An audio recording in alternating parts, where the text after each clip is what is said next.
My guest today is Meredith Angwin. The most recent thing I did is be the author of a book, Shorting the Grid, about parts of the grid, how power plants are paid and dispatched that are tremendously important, but most people don't know much about. In my working career, I'm retired now, so to speak. I was a physical chemist, and I worked mostly on corrosion and pollution control problems for utilities. I have a master's in chemistry with an emphasis on geochemistry from University of Chicago. And I was also a fierce defender of Vermont Yankee, for which I'm either lauded or notorious, depending on who you are. Well, here's my slide deck, which I always like. It's reassuring to me, and I hope it's interesting to the people watching. This is about me and about the grid, the two parts of the presentation. And I'm going to start with me. My background is that I have a master's in physical chemistry. I specialized in mineral chemistry, and I worked on issues facing electric utilities as a contractor and at EPRI, with the Electric Power Research Institute. I was one of the first women to be a project manager at EPRI. Sometimes people introduce me and say, the first woman, no, there were 3 of us, there were 200 men, but I was one of the first. I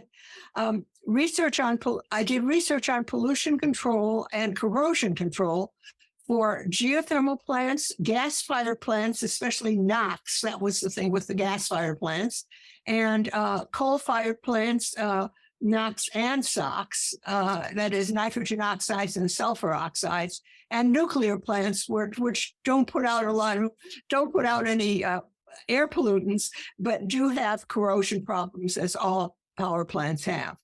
And when I kind of retired out here, I became active in the Consumer Liaison Group of ISO New England. And I thought at the time I retired here, I thought that I knew something about the grid, because I had to work somewhat with the Clean Air Act and so forth. I didn't know anything. I didn't know anything about RTOs. So I learned so much about how the grid is arranged. And I couldn't explain it to people because I would get very long-winded. So I ended up saying, well, this needs a book. And I wrote a book. So just briefly about me, geothermal and combustion years, I worked on mineral chemistry and on geothermal. My first contracts were reviewing other people's work on geothermal, but there weren't many people working in it. And when I actually got a job, I was working on nitrogen oxide mitigation. I was living in California. And if you look at that scene, you'll see the Golden Gate, and in the background, there's a kind of brownish haze. That's nitrogen oxides in the background. And it was a big, big problem. It still is a big problem, but it was a huge problem back then. So anyway, I worked on controlling nitrogen oxides with combustion catalysts. Nitrogen oxides actually happen when, to be an efficient power plant that uses combustion, you need to have a high temperature because of the combustion. The efficiency of a power plant is the high temperature minus the low temperature over the high temperature. At any rate, that is what I was working on. And the thing is that you want to, but what happens at the high temperature is that nitrogen in the air unites with the oxygen in the air. So you can't get rid of NOx by changing fuels necessarily, because it's not the fuel that's making the NOx, it's the high temperature and the air burning itself.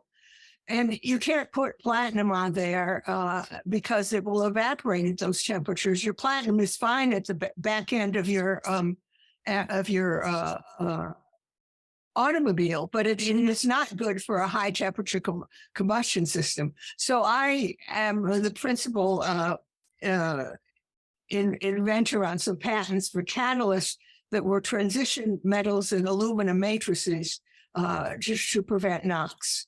Well, that's enough about that. But finally, I got a job in geothermal, And I looked at all kinds of geothermal. There's a lot in the West. There's the geysers is one of the biggest geothermal power plants in the world, if not the biggest. It's about 700 megawatts of geothermal. It's in Northern California. Heber is a project that we did at EPRI on a lower quality reservoir in Southern California.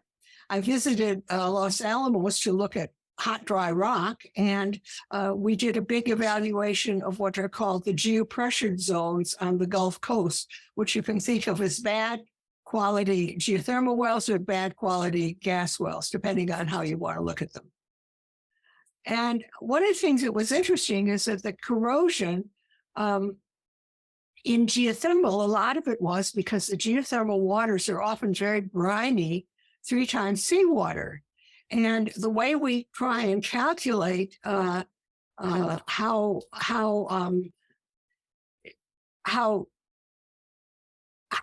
the pH and the corrosion aspects and so forth of waters go is what's called the Debye-Huckel approximations. But when you get to 3 times seawater, they don't work.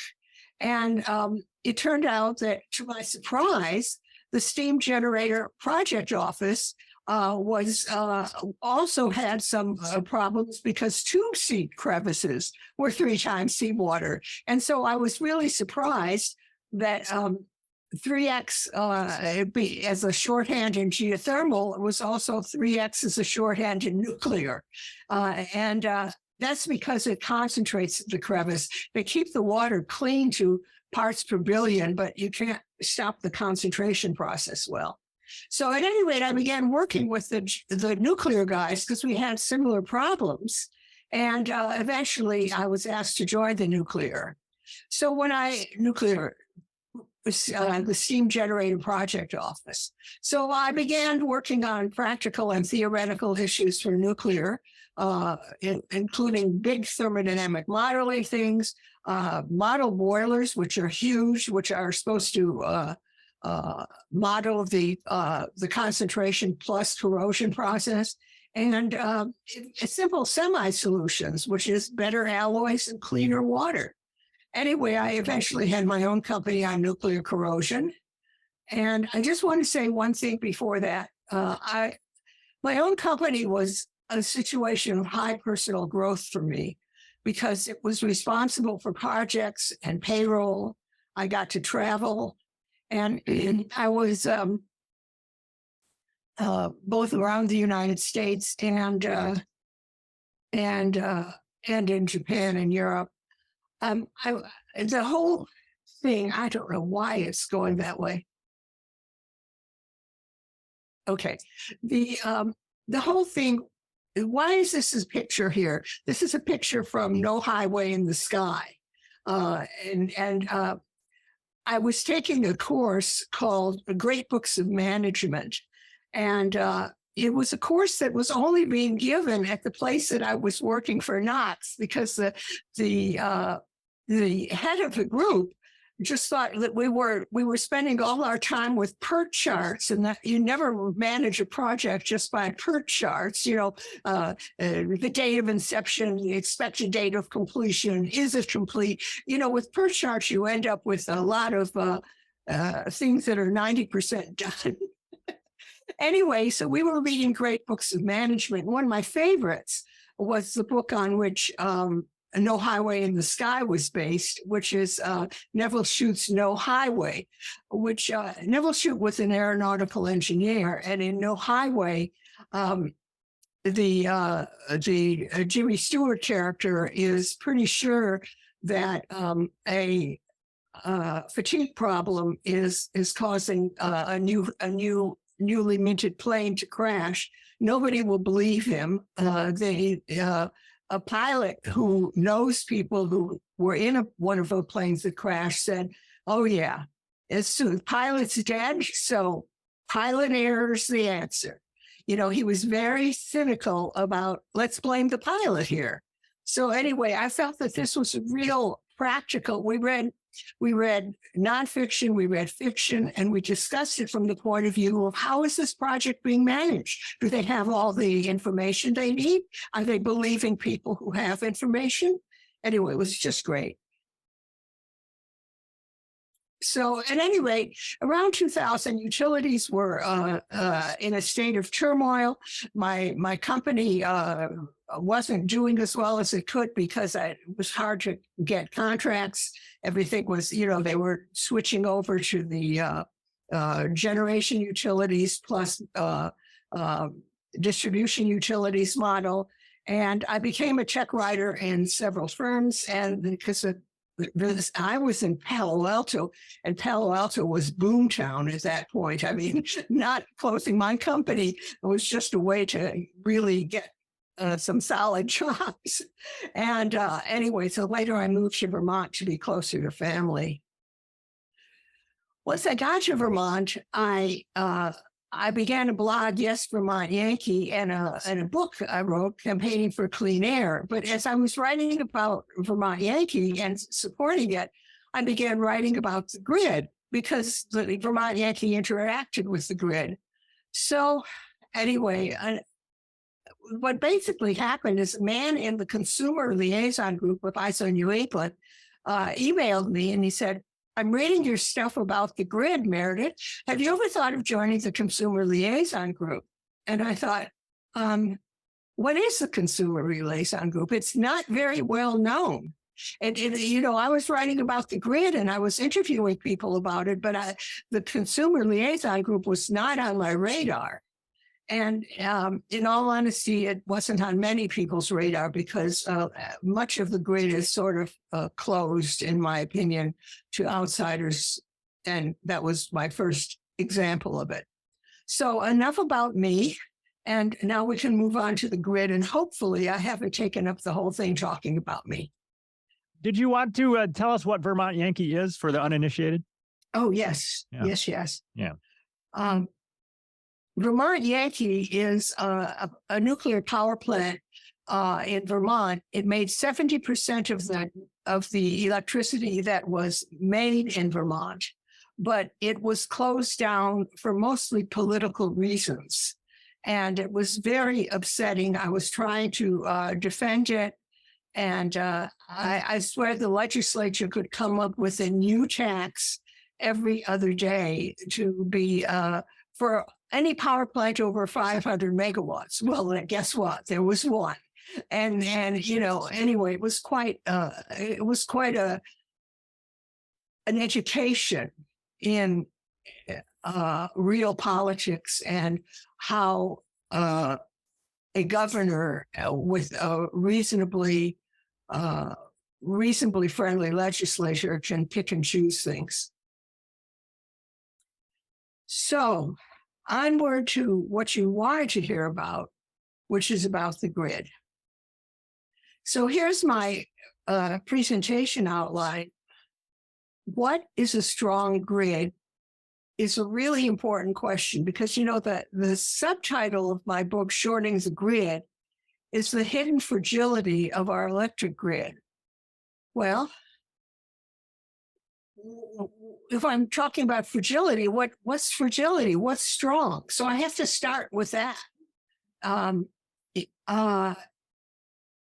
Then I talk about the fact that there's a physical grid and there's a policy grid. And what I mean by that is that there's a policy grid about how power plants are paid and what power plants are dispatched when. But that tends to be, we hear about it only in vague ways and not in direct ways. And we almost never hear about the physical grid. I mean, the fact that there are, constraints on how power plants are dispatched and stuff. Then I have to ask, what is a RTO, a regional transmission organization?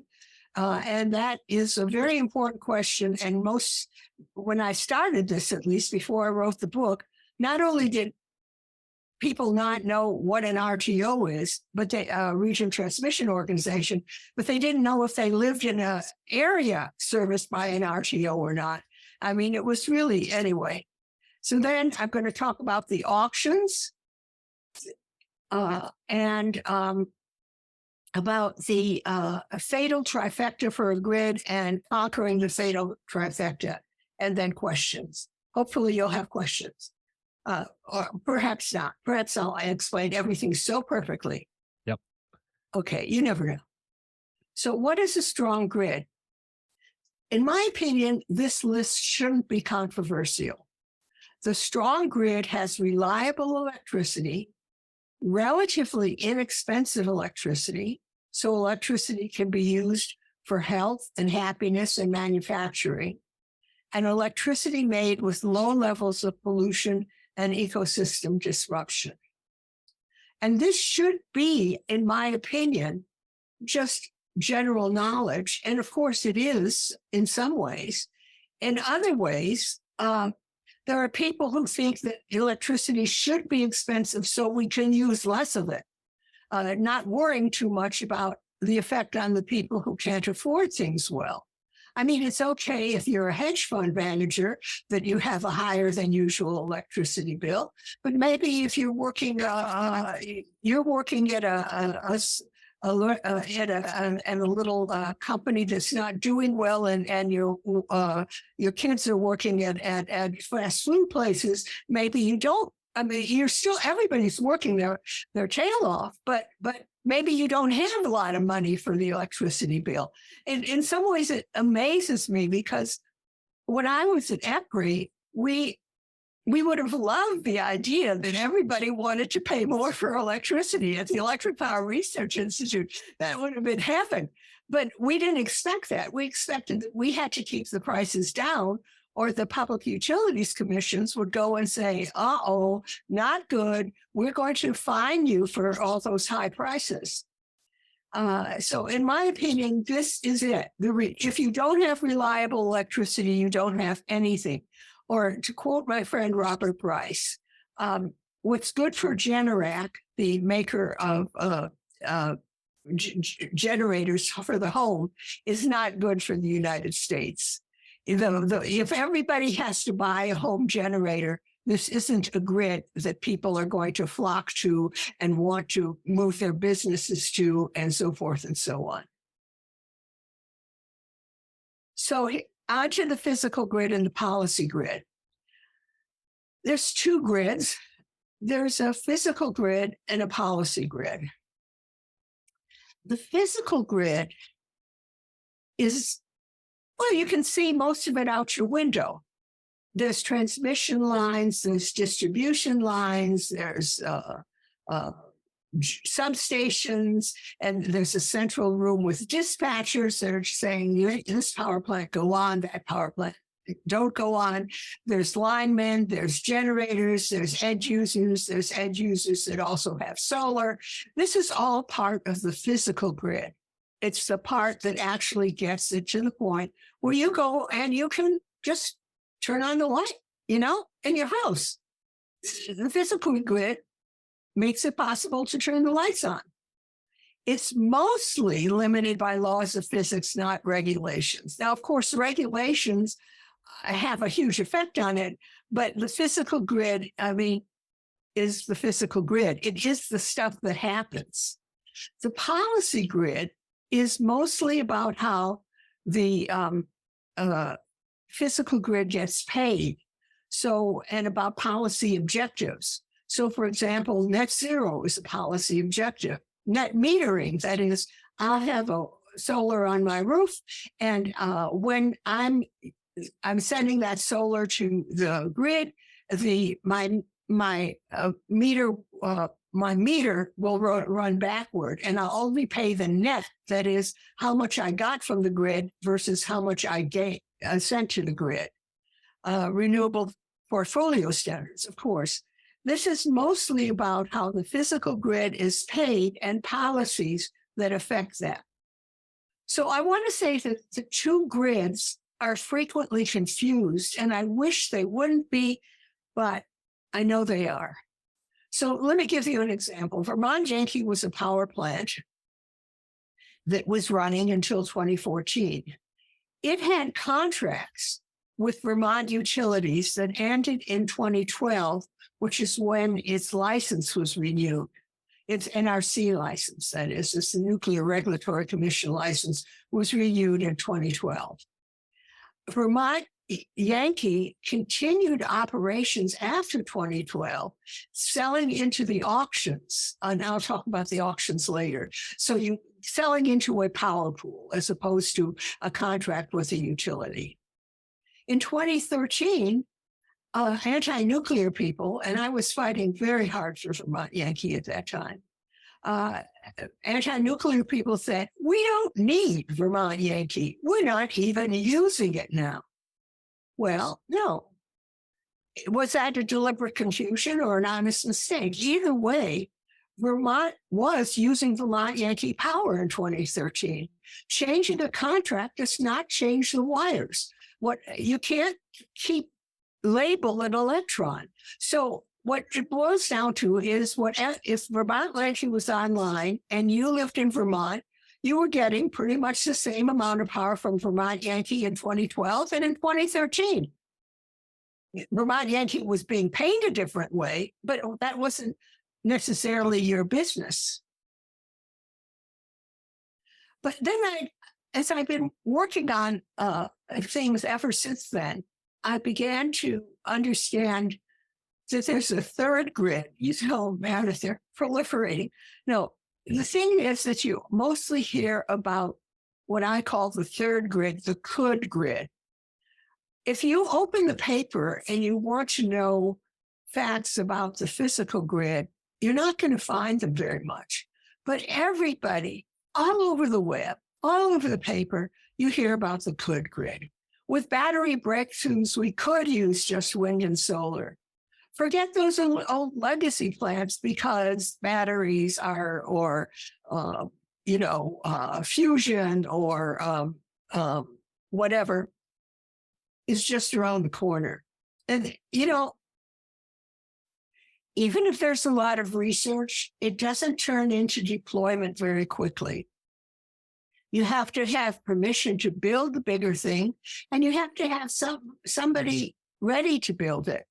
When I was at the Electric Power Research Institute, project managers were most proud of when they could get a first use white paper.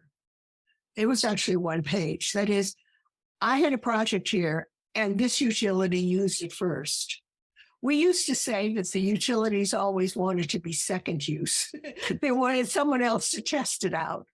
So when people begin talking about, well, we're doing research on this and it's just around the corner, I think, I don't think so. I don't think so. It takes a while to get permission to build things, and you have to have someone who wants the permission to build things first.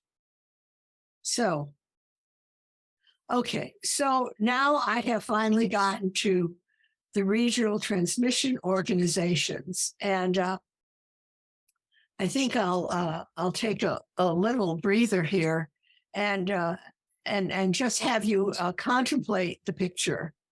This is, sorry, I have to keep the picture up for you to contemplate it. This is a map of the regional transmission organizations. Now, these areas are sort of pooled electricity, the colored areas on the map. This map is actually out of date because since this map went up, there are now sort of areas that are not RTOs, but are sort of growing themselves up into RTOs with some of the aspects of the RTOs, like, for example, easier sharing of electricity and some not the bad aspects, such as auctions and power. But at any rate, and when you say regional, you have to look at, there's PJM with its little section in Chicago in the middle of Mid-Continent ISO.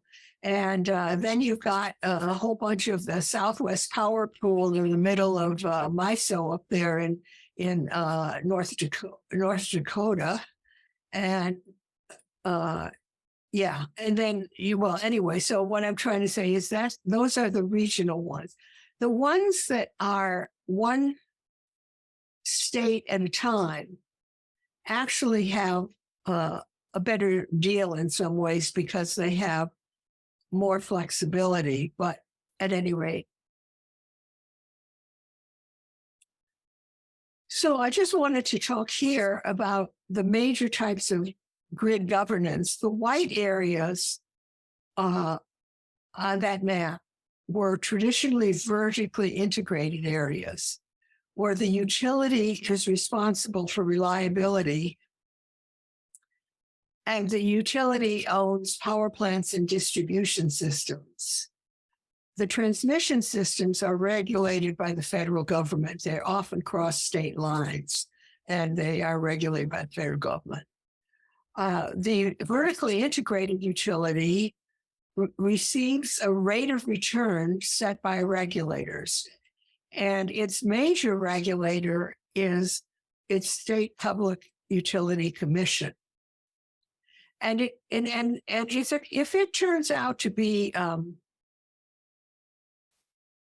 how can I say this? If this turns out to be a utility where the customers are facing long outages, the State Public Utilities Commission will find the utility involved, and they'll be serious about it because they are appointed by political people, and the political people don't want to say that, oh yeah, the power goes out all the time, but I don't care. They want their PUCs to find the utilities. I mean, it's a mark of it. We're in there pitching for you. In an RTO area, which is sometimes called the deregulated area, nobody is actually responsible for reliability. You have merchant generators that supply power to the pool, and distribution utilities buy that power at auctions run by the regional transmission operator. So regulation is multi-level and easily gained. So for example, there's this phrase, resource adequacy, which is, do we have enough power plants on the grid to actually meet the demand? And if you ask the RTO, do you think there are enough power plants on the grid? They'll say, the states are responsible for resource adequacy. So you go over to the state and say, well, how's the resource adequacy scene going? And the state will say, well, we're in an RTO area. Of course, we can license a new power plant, but if they don't think they're going to make enough money on the auctions, they're not going to build it. So you see, it ends up being a very multi-game. I wrote about how Enron had done some gaming of this, and there are books that describe it. But to my surprise, I got pushback. There are people who have worked at Enron who came back and accused me of blackening Enron's good name. So that's always a interesting part of being a public figure. You're like, what is that? Okay, now here's what I want to talk about. Whether you're in an RTO or not in an RTO, somewhere there is a balancing authority. The balancing authority is keeping the demand, the amount of electricity used, and the supply in balance. And I really mean in balance. This can't be off for very much by very long, or the grid is going to be in deep trouble. By very much, I don't even know how to describe it. You can't have a shortfall of, every time you turn a light on, some power plant makes a little more electricity. Now, of course, even if you turn on a bunch of lights, the power plants automatically ramp up, and they can ride through certain level of faults and so forth and so on. But not very.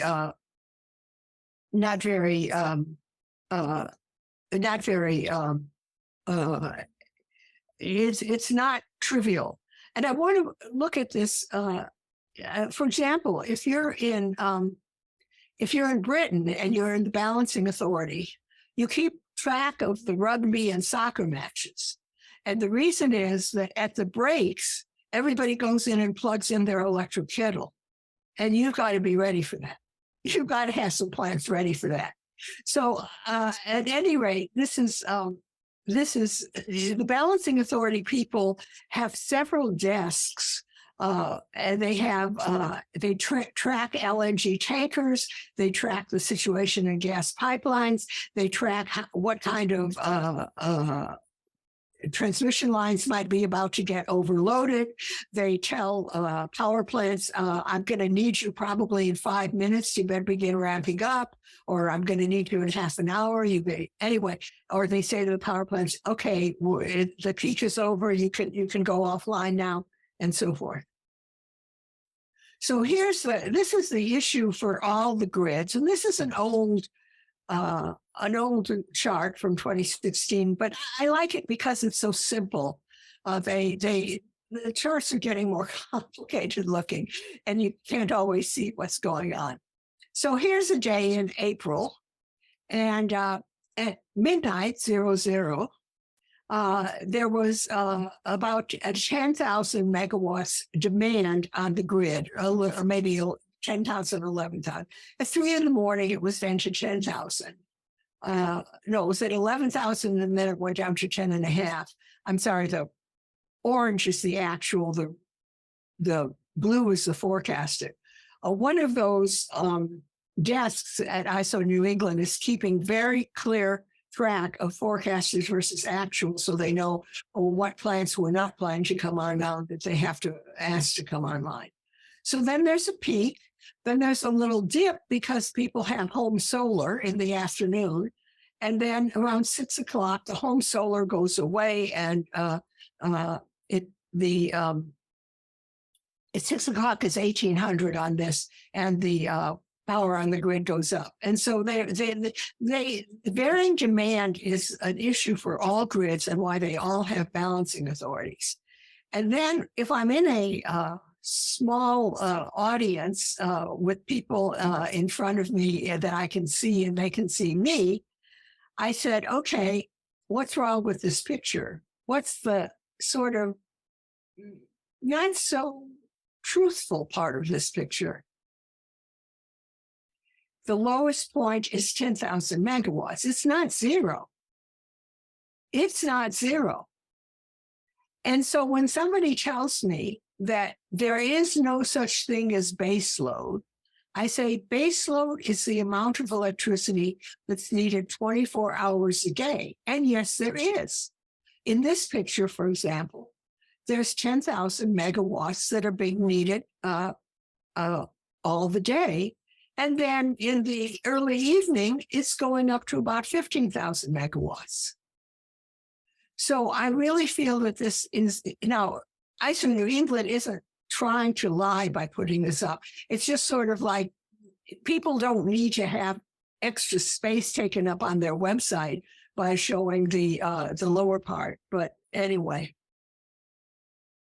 So anyway, if you look back at that, you can say, well, great, Meredith. You went for a day you took a screenshot on a day in April in 2016, and now you're trying to tell me something about baseload. So I'm going to go on to somebody who's done more research on baseload. For our purposes, is ISO the same as RTO? Yes, yeah. I should say that. That's really important. It's really important. Okay, and ISO is independent system operator, and RTO was regional transmission organization. Right. I mean, the thing is that the ISO is the company that has the balancing authority and all the practical stuff. Okay. And the RTO, I don't know, it's more about the region and about the rules and so forth and so on. So I'm never clear on exactly why they're different, but whatever. So anyway, oh goodness. So here's 2 slides about New York Power, and this is the person who put those slides together. And this is the way I show that my picture of a spring day in New England is not unreasonable. Let's go back to that picture of the spring day. You see this 10,000 is going to be times 24 hours, while the 6,000 is going to be what, 10 hours? So you see that the majority, more than half, is going to be the base load. You see, 6 times 10 versus 6 gigawatts times what, 12 hours versus 10 gigawatts times 24 hours. Okay. So anyway, here's some slides to show the importance of base load. Here's New York City, and this is from January 21 to December 21, and the demand is here. The high demand is 9,000 or 8,800, whatever here. Remember that when the demand of New York City is at the highest, it's about our base load for the whole Northeast region, which includes, Boston and Hartford, Connecticut, and even my little town of Wilder, Vermont is in that. Yeah, so it's anyway. So here's a graph, and he's got the base load marked here. You see, more or less marked. It's hard to completely define base load, but I can tell you that if there was only 3,000 megawatts on the grid available, the grid would be in trouble any hour of the day. You see, because the lowest is 3,600. Okay. So anyway, so somebody's going to say, yeah, Meredith, that's New York, the city that never sleeps. So I said, okay. He did another one here, and this is the different areas within New York. If you went to the New York ISO map, which I'm not going to do here, I'm sorry. I'm trying to get things, whatever. You would see that there are different regions. And he studied the demand in the different regions. So here's the capital region around Albany, and this is the amount of gigawatt hours that are 24/7 demand. And this is the amount that is variable demand. And this is the amount in the central region, not around Albany, probably around Poughkeepsie. Here's the Genesee region, the Hudson Valley region, Long Island, New York City. Okay. And what he's done is he's done little notes up here for what percentage is base load, so you don't have to measure each of these individually, which would be tedious. So 66%, 61%, 54%.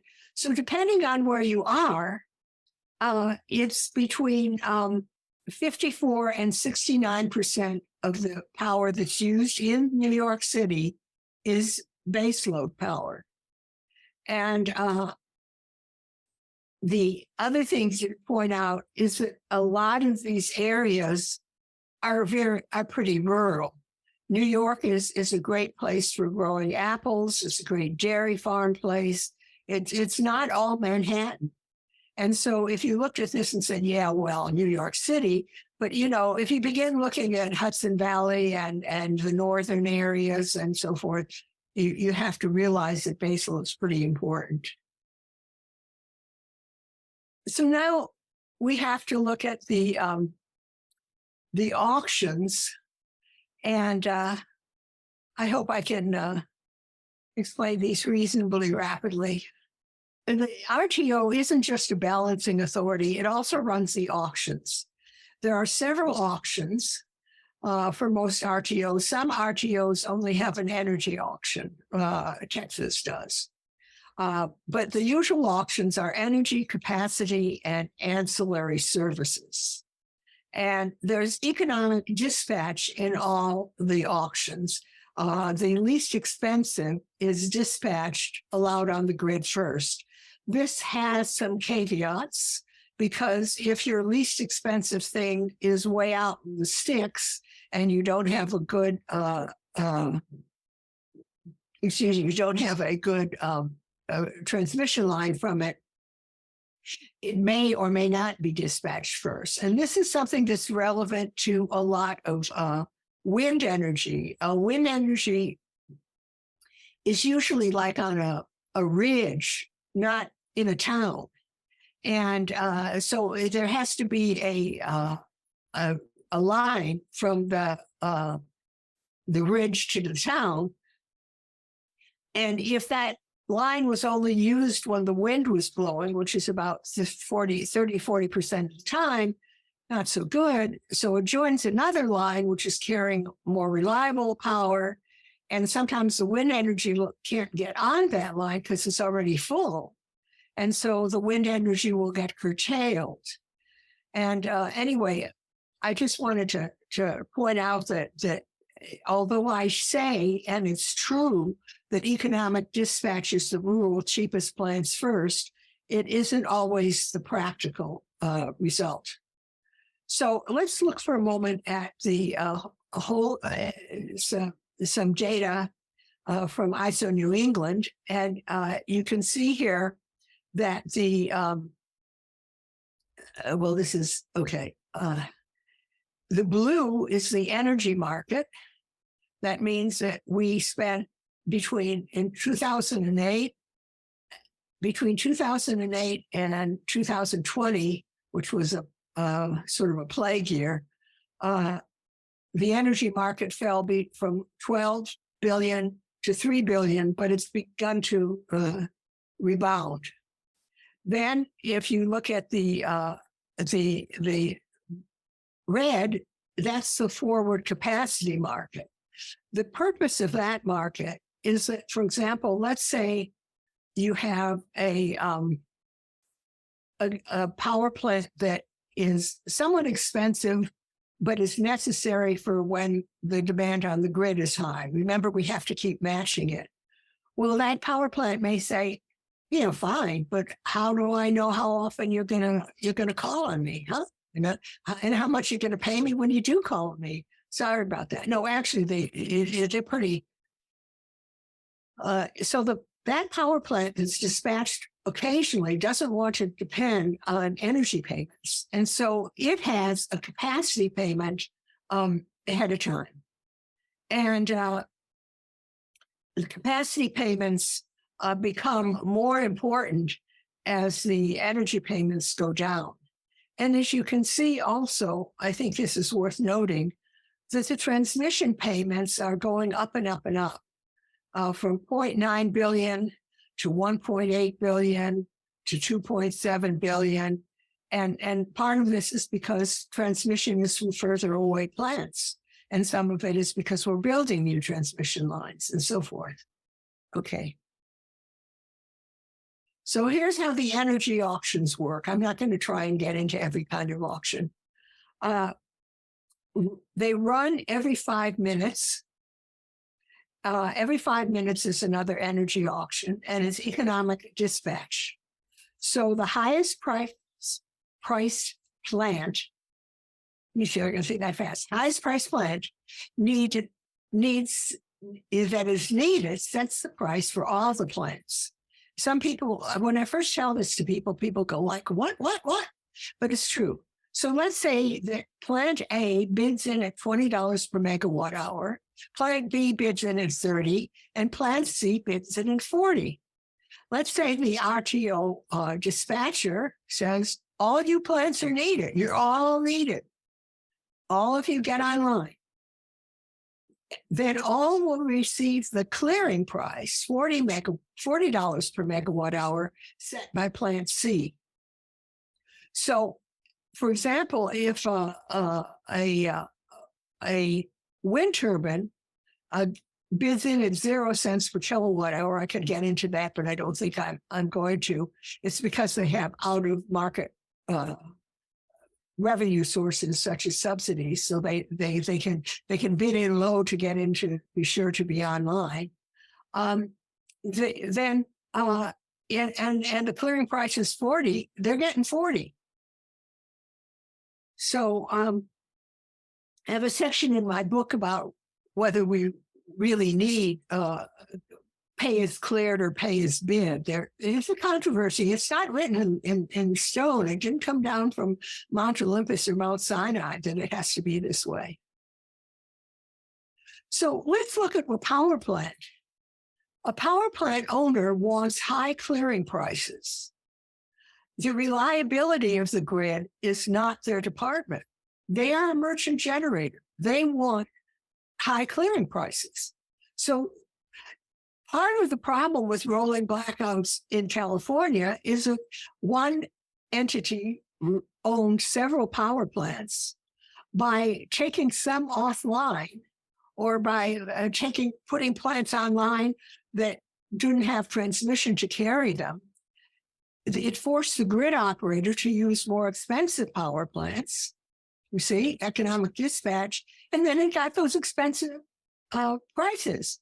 And when they couldn't get enough because so many plants were offline, then they had rolling blackouts. But you see, the rolling blackouts didn't hurt the merchant generator owners. They weren't utilities with a Public Utilities Commission from the state looking over their shoulder and saying, let me tell you, what did you do here? You're getting fined for this. You're not going to be making your usual profits with the way you've been treating the customers. And of course, anyway, so that's it. So here's a statement, and that Texas worked as designed. This is from February 21. Okay, so people say I got a lot of backlash on this because it says a winter storm in Texas earlier this month, but it's a quote from Harvard Crimson in February 21. And William Hogan, who designed the markets in Texas, said that the state's electricity market had worked as designed. Always nice to know. I just want to give a little quick work as design thing here. The Texas crisis from the Energy Information Administration. Okay, the green, this is around here is where they began cutting power to people. The green is wind. Now, if you notice, on Monday afternoon, the green was up at 20 gigawatts, which is higher than our ISO New England grid ever got in the example I gave you. So there's a lot of wind in Texas. Unfortunately, as the cold weather came, the wind died down. This is frequently something that happens. We get a cold dome. I mean, it is freezing and it is still, and it is, well, I guess it might be good for skiing. I don't know.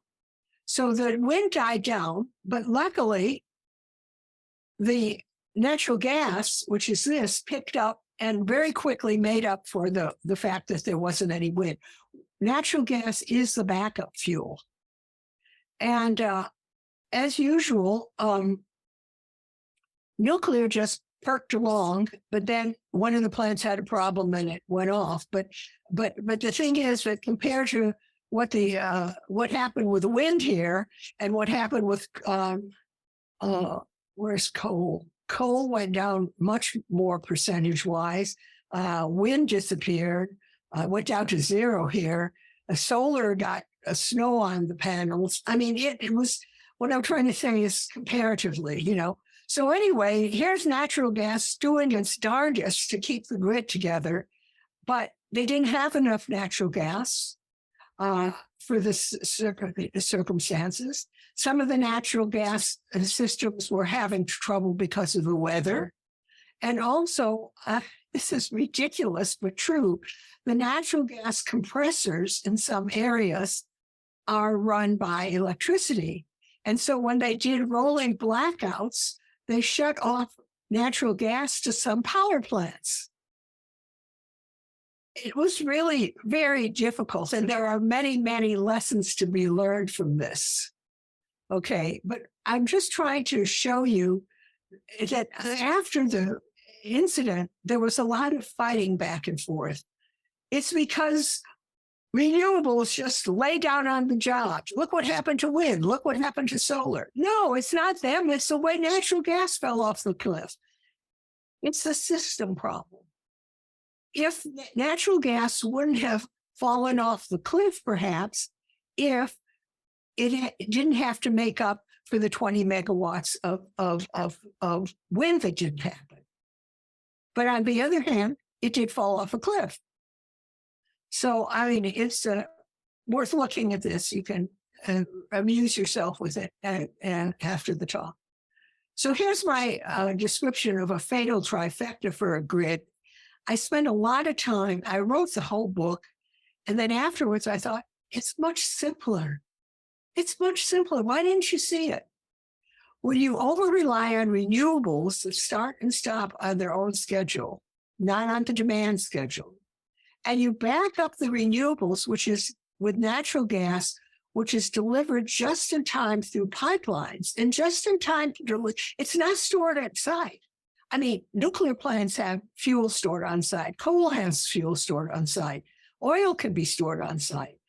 There's water behind the dam and a hydro plant. That's fuel stored on site. But natural gas is just-in-time delivery. And if anything interrupts that delivery, there's a problem. And various things can interrupt just-in-time delivery, which is why, why most of us don't want to run our bank account so that if the paycheck comes in 4 hours late, a lot of things bounce, So we all want to have a little cushion there. And natural gas isn't a thing with a lot of cushion. And then see people say, oh, that's okay, because we're not like Texas, we're connected to the neighbors and we can just get power from them. Let me tell you, you can't necessarily. If the problem is, and it usually is, some kind of weather condition, the weather condition extends over to your neighbors, and the operator of that grid is going to be most interested in keeping his or her, that grid going, and will not have an easy time explaining to regulators of any kind that they, yes, they had to have rolling blackouts on their grid, but look how they helped their neighbors. Okay. So this is what I talked about before. Oh, I wanted to say that in winter, power plants compete with homes for natural gas. So that's another problem for natural gas delivery. And this is a little example from New England, from a cold snap we had, where ISO New England paid natural gas power plant owners to keep oil on site. And there was and how much oil was burned? Well, it turned out that ISO New England traced which power plants were burning oil and whether they were part of the reliability program. All that green is the part of the reliability program. That is, if they had extra funding to keep the oil in sight. Power plants that didn't have extra funding to keep the oil in sight, they didn't use much oil. That's the little blue things at the top. So I just want to say that fuel stored on site is absolutely crucial for winter reliability. And we can see that from, okay. So, and ISO New England did pretty well with it. But as you can see by this slide, by the end of the cold snap, the power plants had only 1 day of oil on site. Not so good. Luckily, the cold snap ended. I always like that. So how can we conquer? Well, let me put this back. Conquering the fatal trifecta. Fuel stored on site is key. And looking forward, if somebody asked me, so you got a lot of complaints about the grid, Meredith, what kind of grid would you like? And I say, well, I would like baseload nuclear, fuel stored on site. And no fuel delivery problems, no pollution problems. Intermediate load may be a mixture of nuclear, solar, and gas. Now, nuclear can load follow. It can. It can't really keep up with the sudden swings of a wind turbine or of clouds floating over. It's somewhat slow to react. But intermediate load, nuclear. And for peaking load, gas and batteries. That would be my perfect grid because it would be reliable, it would be low carbon, and it would be doable. So I just want to say one other thing, and this bothered me while I was in ISO New England Consumer Liaison Group. And at one of our meetings, we were talking about the grid, and this woman showed up and she said, "This isn't a meeting about energy. If this was a meeting about energy, you would tell me how to button up my house and use less electricity. Instead, you're telling me about, transmission lines and different companies and what they're planning, and this isn't about energy." And I thought, okay. So the trouble is that so much of our discourse about energy is about conventional statements about personal sacrifices. And I don't like that. I mean, I'm willing to do some personal sacrifice, but a citizen should be a citizen, not a lone actor. And a citizen should act as a citizen by supporting a reliable grid. If the grid fails for 2 months, there would be a huge death toll. I mean, if you read a book called Lights Out by Ted Koppel, which you should only read if you don't read it right before bedtime, you'll see what a huge percentage of people would die in a prolonged power outage. You need a reliable grid. And so I feel it's up to all of us as citizens. And it's not just about sacrifice. And meanwhile, thank you. Go buy my book, or as Robert Bryce says, you don't have to read it, just buy it. And you can also reach me through meredithangwin.com and at Meredith Angwin on Twitter and Meredith Angwin at Gmail. That's it. Okay, that was absolutely fantastic. As you're doing this presentation, I'm thinking, I can't wait to watch this again. Really good stuff. So thank you so much for doing this. I have several questions if you still have time. Yes, of course. One thing was, on your perfect grid, would there be no wind? I have mixed feelings about wind. The thing about wind is that it mostly it often blows at night. The nice thing about solar is it's available when the grid demand is highest, and wind doesn't have that. And so wind forces, if wind is considered dispatched first because it can bid in at zero, it forces reliable generators off the grid, and therefore it hurts their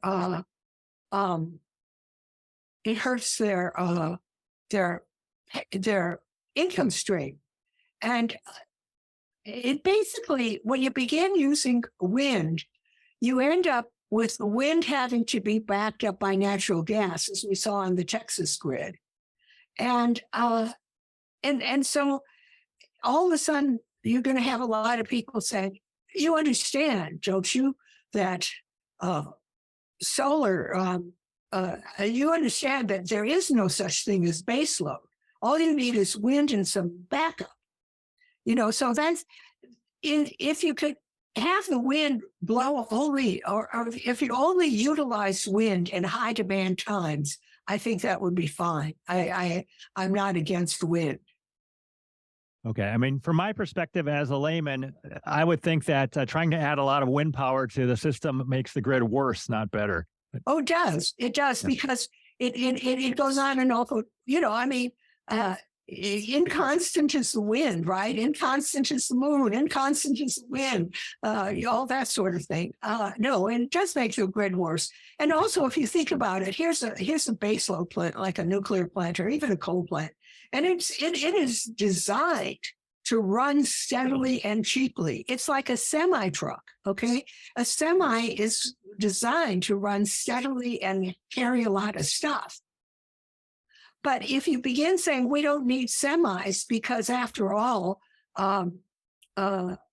sports cars are more flexible, and what we need is sports cars, it's going to be very wasteful. And to some extent, wind on and off when it wants to be flexible.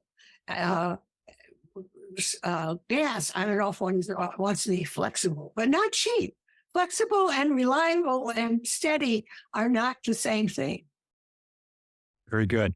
Next question is, as I drive through Iowa, for example, there's a lot of wind farms, and it seems like even when the wind is it seems like it's a pretty good wind, a lot of the turbines are not spinning. What do you think is going on there? I don't know. I have to say that there's, it might be being curtailed. It might be being curtailed. It might be that the operator is saying, sorry, we can't use your power right now. Thank goodness, this thing has slipped. Good thing it's not a fancy hat. Anyway, yeah, that might be why. Another thing is, wind farms shouldn't keep their wind turbines still for too long, because the blades are very heavy, and it's sort of like the equivalent of keeping your car in the garage and not driving it for 6 months. You're going to have some very funny tires. So I've never understood the still wind turbines. They should be moving very slowly. Okay. Yeah. Are there some bad incentives for power generators or people in the power industry where they make more money if they spend more money and they get a percentage of that? Is there something? Okay. Yeah, that is in the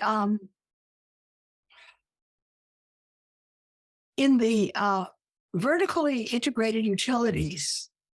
The state PUC was allowed to give the utilities a rate of return that is paid them for whatever they had to spend, and then gave them a percentage profit on what they spent. So if they spent $100 and they get a 5% rate of return, they get $5. If they spent $1,000, they get $50. So there's as people complained about this, they said, look, yeah, great. It's a gold-plated grid out there. But actually, the PUCs did surprisingly well. I mean, I get it. There was regulatory capture. There were resolving doors where first you work for the utilities and you work for the PUC, then you work back for the utility again. I'm not trying to be naive about it, but when you get right down to it, the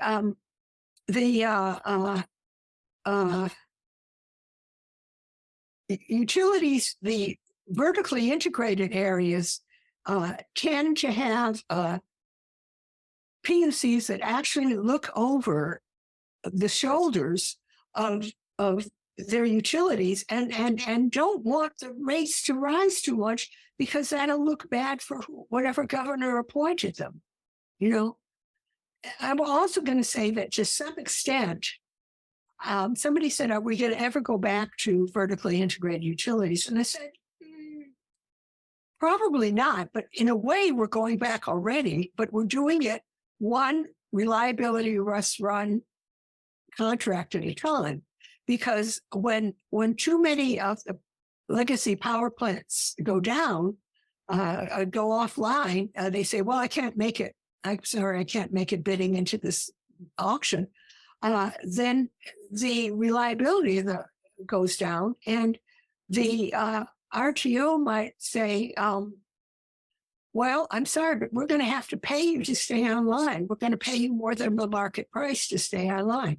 Get what you can from the market, and we'll make it up above that. And if sometimes called reliability must run or resource must run, and the initials is RMR. And I just want to say that in my book, I give an example of that where Vermont Yankee said it wanted to delist from the forward capacity auction, and it was not allowed to delist, which meant, I'm sure, that it had an RMR contract. Okay. Next question is Apple makes this claim on their website. Since 2014, all of Apple's data centers have been powered by 100% renewable energy. Have any comment on that claim? I hate that kind of thing.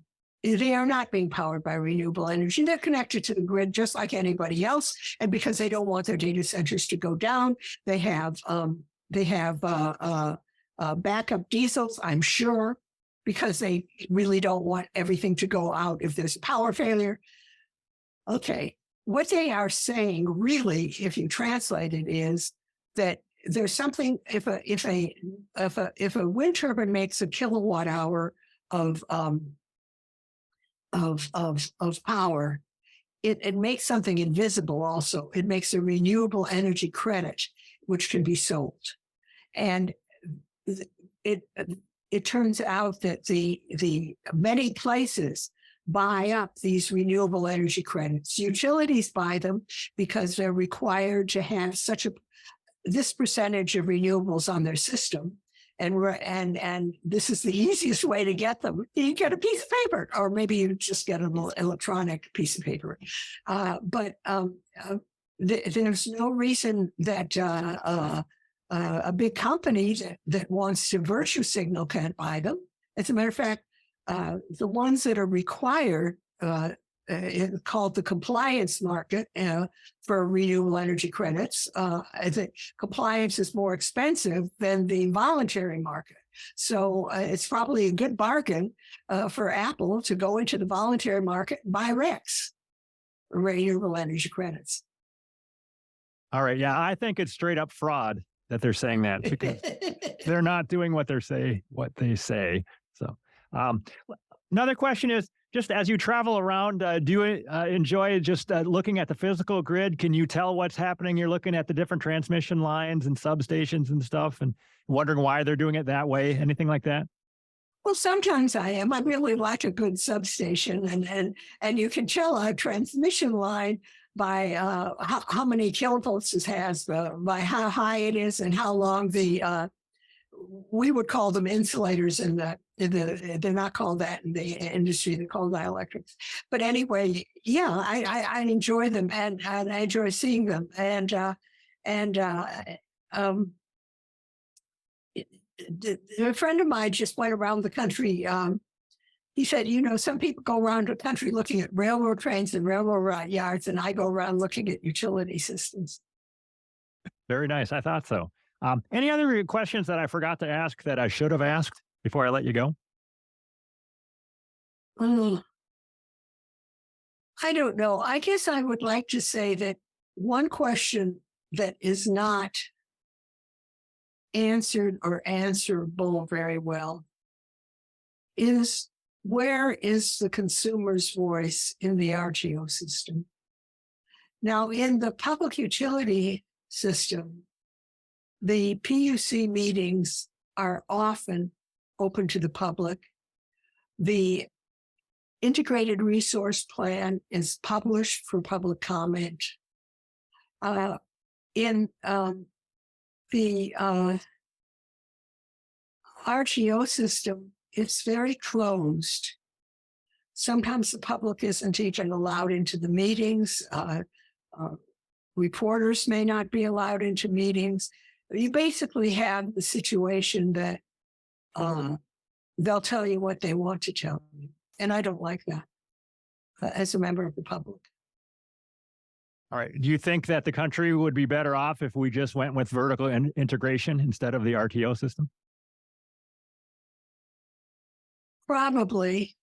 But it should be vertical integration after some of the reforms were made. Like, for example, the fact that FERC is in charge of transmission lines is not by chance. It's because when private companies own the transmission lines, they could prevent another company from building a a power plant anywhere near the transmission line, they say, I'm not going to wheel power for you. You forget about it.